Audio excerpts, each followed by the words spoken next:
mean, there's a lot of science that went into the actual calculations, and frankly, the challenge, right, our challenge, the real challenge in all of this is, so how do you convey these, in many ways, incredibly complex relationships and facts in a way that people can relate to, right? So just to give you one quick sense of this, and this is literally the third of 3 figures in the entire book, right? But so far we've talked about temperatures, right? No one actually cares about temperatures.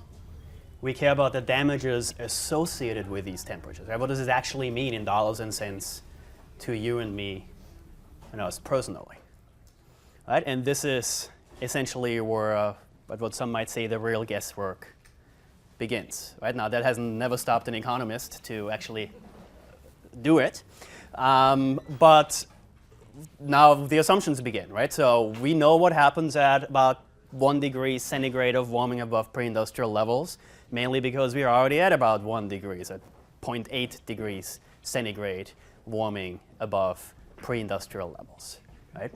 We are already there. We know that. Now, we can make educated guesses of what happens when we are sort of going maybe from 1 to 1.2 or 1 to 1.5. What happens at 5 or 6 degrees is just anyone's guess. Now, what do economists do? Well, now we are in the world of let's extrapolate from what we know into what we don't know and try to essentially see what the damages will be, let's say at 6 degrees centigrade, 11 degrees Fahrenheit of average global surface warming. Only a 10% chance, but a chance we would not want to risk playing. Now, how do you get down to dollars and cents?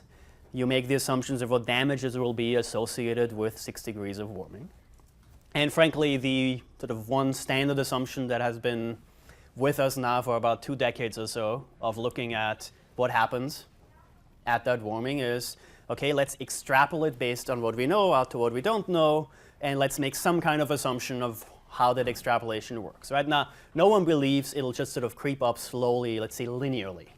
As in, for every additional degree of warming, it'll just be the same damages, doesn't matter where you start. The higher the temperature gets, the more sort of tipping points, the more catastrophes that will happen that will make it even more dramatic.